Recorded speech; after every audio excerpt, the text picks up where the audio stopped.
বান্ধৱীসকল আজি মই এটি ৰেচিপি লৈ আহিছোঁ। এয়া হৈছে এইখিনি হৈছে পিঁয়াজ, এইখিনি হৈছে বিলাহী, এইখিনি হৈছে মাছৰুম। ঘৰতে বনোৱা মাছৰুম হয়। মই আজি 3 কিলো বিক্ৰী কৰিলোঁ আৰু এইখিনি খোৱাৰ কাৰণে ৰাখিছোঁ।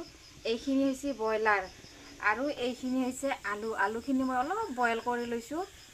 এতিয়া মই গেছটো জ্বলাই দিছোঁ। কেৰাহীটো গৰম হৈছে। এতিয়া মই ইয়াতে তেল দিছোঁ। তেলখিনি মোৰ গৰম হৈছে। এতিয়া মই ইয়াতে পিঁয়াজখিনি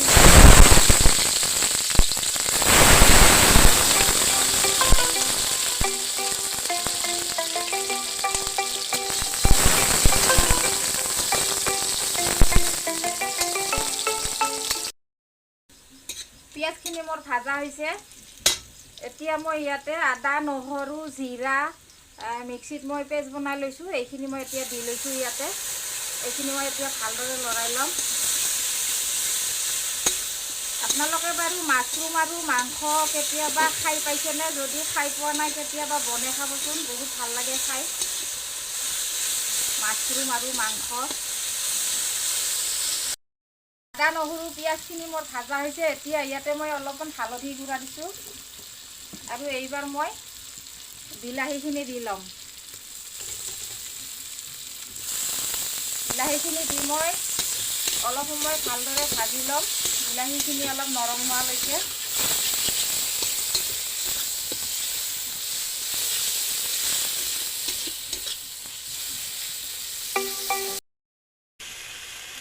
এইখিনি মোৰ ভাজা হৈছে। এতিয়া মই মাংসখিনি দি লৈছোঁ। এই মাংসখিনি হ'ল ব্ৰইলাৰৰ মাংস আৰু এইখিনি হ'ল মাছৰুম আৰু ব্ৰইলাৰখিনি গোটেইখিনি দি লৈছোঁ।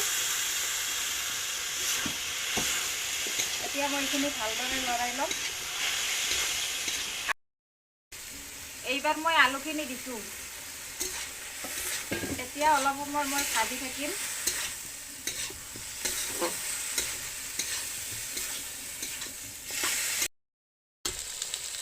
এইবাৰ মই সোৱাদ অনুসৰি নিমখ দিছোঁ। নিমখ দিয়া নাছিলোঁ আৰু মিক্সিৰ জাৰটোত অলপ পানী ঢালি মই অলপ ধুই দিছোঁ।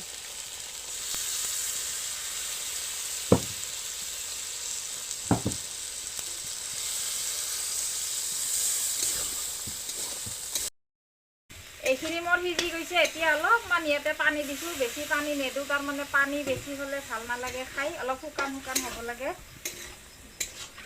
অলপ পানী দি মই ইয়াতে অলপ সময় 5 মিনিটমান ঢাকি ৰাখিম। এইবাৰ মই এইখিনি 5 মিনিট ঢাকি ৰাখিম।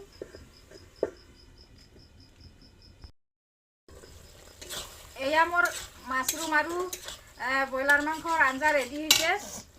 এতিয়া মই ইয়াতে অলপমান ধনিয়া ছিটাই দিছোঁ, ধনিয়াৰ পাত, আৰু গেছটো মই অফ কৰি দিছোঁ। যদি মোৰ এই মাছৰুম আৰু ব্ৰইলাৰৰ মাংসৰ ৰেচিপিটো ভাল লাগিছে তেতিয়াহ'লে লাইক কৰিব, কমেণ্ট কৰিব, শ্বেয়াৰ কৰিব আৰু যিসকলে নতুনকৈ চাইছে তেওঁলোকে ছাবস্ক্ৰাইব কৰিবলৈ নাপাহৰিব। আজিলৈ ভিডিঅ'টি ইমানতে শেষ কৰিলোঁ।